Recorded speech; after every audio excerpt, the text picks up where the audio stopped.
প্রায় ৭১,২১,০০০ টাকা ব্যয়ে উন্নয়নের নতুন দিগন্ত খুলল কোচবিহারে।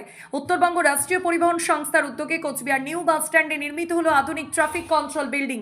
সংযুক্ত অফিস ভবনের সংস্কার, সংলগ্ন ইয়ার্ডের উন্নয়ন এবং গভীর নলকূপ স্থাপনের মাধ্যমে উন্নত জল ব্যবস্থা।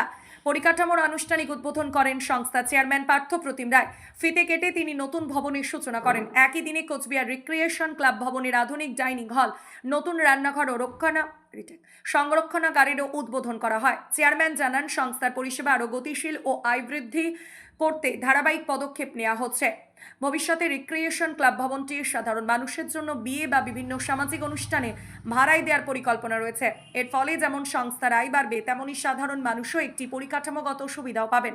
পরিবহন ব্যবস্থার আধুনিকীকরণ ও আর্থিক স্বনির্ভরতার লক্ষ্যে এই উদ্যোগ গুরুত্বপূর্ণ পদক্ষেপ বলে মনে করছেন সংশ্লিষ্ট মহল। Bureau news, AVN 24x7 Coochbehar. কয়েকটি ফেজে আমাদের ইনগ্রেশন প্রোগ্রাম আমরা করতে যাচ্ছি।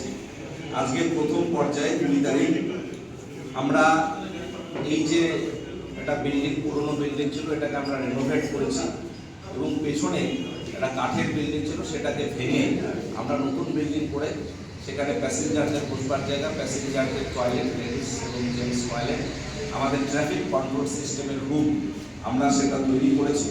কিছু ড্রেনেজ ওয়ার্ক হয়েছে, পানীয় জলের ব্যবস্থাপনা হয়েছে। সবটার এই আর্থিক মূল্য ৭১,২১,০০০ টাকা। এটা আমাদের নিজস্ব তহবিল থেকে খরচ করে আমরা এটা করেছি। এবং এই যে প্রথম যে হল ঘরে আমরা আজকে এই প্রোগ্রামটা করছি, এটা কমার্শিয়ালি আমরা ভাড়া দেব। ভাড়া দেওয়ার ক্ষেত্রে আমরা গভর্নমেন্ট ভ্যালুয়েশন আমরা সিক করেছি। গভর্নমেন্ট ভ্যালুয়েশন পার মান্থ ৩০,০০০ টাকা এসেছে, কিন্তু এই কমার্শিয়াল প্লেসে আমরা বাজার দর এমনি যেটা যাচাই করেছি, মিনিমাম ৫০ থেকে ৬০,০০০ টাকা পার মান্থ এই ঘরটার ভাড়া হতে পারে। তো স্বাভাবিকভাবে আমরা টেন্ডার করে আমরা বেস প্রাইস ৩০,০০০ টাকা করে বাকি হাইয়েস্ট বিডার যারা দেবে এবং যে সংস্থা এটা নেবে তারা যাতে গভর্নমেন্ট অর্গানাইজেশনের সাথে কাজ করার অভিজ্ঞতা থাকে, তাদের ক্ষেত্রে আমরা প্রাধান্য দেব। এ ধরনের একটা সিদ্ধান্ত আমরা গ্রহণ করেছি। এবং এই নিউ বাস টার্মিনাসে একটি ভারত পেট্রোলিয়ামের সঙ্গে আমাদের মৌ স্বাক্ষরিত হয়েছে। আমরা যৌথভাবে একটা পেট্রোল পাম্প করছি, যার মালিকানা আমাদের থাকবে এবং আমরা কমার্শিয়ালি এখানে পেট্রোল পাম্প থেকে তেল বিক্রি করব পাবলিকের কাছেও, এবং আমাদের নিজেদের গাড়িরাও নেবে এবং সিএনজিও একটা আউটলেট এখানে থাকবে। এই পরিকল্পনা আমাদের রয়েছে, তার আজকে আনুষ্ঠানিক শুভ সূচনা হচ্ছে। এবং এখান থেকে আমরা রিক্রিয়েশন হলে যাব।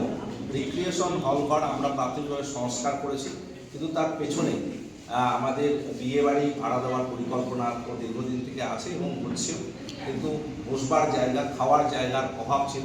আমরা একটা বড় ডাইনিং স্পেস করেছি, রান্নার জায়গা করেছি, একটা সেখানে রুম রয়েছে। সবটা মিলে আমরা সেটাকে নতুনভাবে তৈরি করেছি। তার কস্ট প্রজেক্ট করেছে ২১,২৭,০০০ টাকা।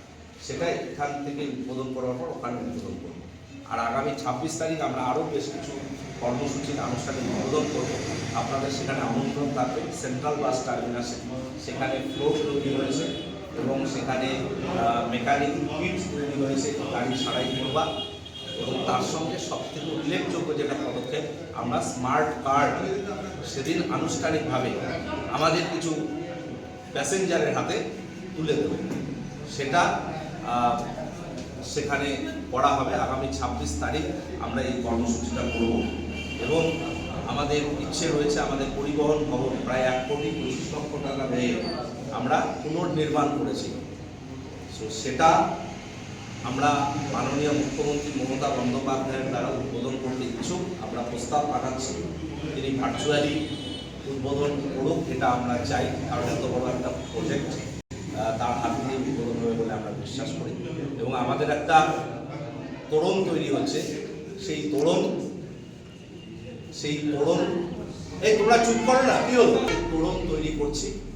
সেটা হেরিটেজ বিল্ডিংয়ের সঙ্গে সাযুজ্য রেখে আমাদের প্রখ্যাত যে ভাস্কর শিল্পী অসিত কুমার সাই, তিনি আমাদের সেই যে আমাদের হাতির লোগো, সেই হাতি দিয়ে সেই তোরণ নির্মাণ হবে, তার আমরা শিলান্যাস করব। এবং একই সঙ্গে আরও কিছু ওয়ার্কের সেদিন শিলান্যাস হবে। আপনাদের সেদিন আমন্ত্রণ থাকবে ২৬ তারিখ। আর ২৭ তারিখ দুপুর ১২টায় আমরা একটা প্রেস কনফারেন্স করব উত্তরবঙ্গ রাষ্ট্রীয় পরিবহন নিগমের কিছু গুরুত্বপূর্ণ কাজ, গুরুত্বপূর্ণ সিদ্ধান্ত এবং চলার পথে উত্তরবঙ্গ রাষ্ট্রীয় পরিবহন নিগমের কিছু নির্মাণমূলক কাজে আমরা সেদিন খতিয়ান আপনাদের সামনে পুস্তিকা আকারে তুলে দেবো, আপনাদের সামনে সেই বিবরণ আমরা তুলে দেবো। আমাদের বেশ কিছু বিল্ডিং রয়েছে, সেগুলো অব্যবহৃত, সেগুলো আমাদের তেমনভাবে কাজে লাগে না, কিন্তু সেখান থেকে আমাদের একটা রেভিনিউ কালেকশন হওয়ার সম্ভাবনা রয়েছে। সেটাকে মাথায় রেখে আমরা এই কাজগুলো করছি। যেমন সেন্ট্রাল বাস টার্মিনালসের উপর আমাদের লস আছে, মালদায় আমাদের একটা লস নতুন করে তৈরি করা হয়েছে। আমরা সেগুলো লিজ ভিত্তিক 5 বছর 10 বছরের লিজ ভিত্তিক আমরা দেবো। আমরা পার্মানেন্টলি কাউকে দেবো না, ভাড়া সিস্টেমে আমাদের একদম নির্দিষ্ট প্যারামিটারে সরকারি যে বিধিনিষেধ আছে সবটাকে মান্যতা দিয়ে 5 বছর বা 4 বছরে তাদের সঙ্গে আমাদের কন্ট্যাক্ট থাকবে। তারপর যদি মনে হয় কন্ট্যাক্ট রিনিউ হবে, সেখানে প্রভিশন থাকবে, সেভাবে আমরা করবো। এই হ্যাঁ, সেটা আমাদের তত্ত্বাবধানেই হবে। রিক্রিয়েশন হলের যে কমিটি আছে তারা সেটা দেখভাল করবে। এই পোর্শনটাকে আমরা বাণিজ্যিকভাবে ভাড়া দেব।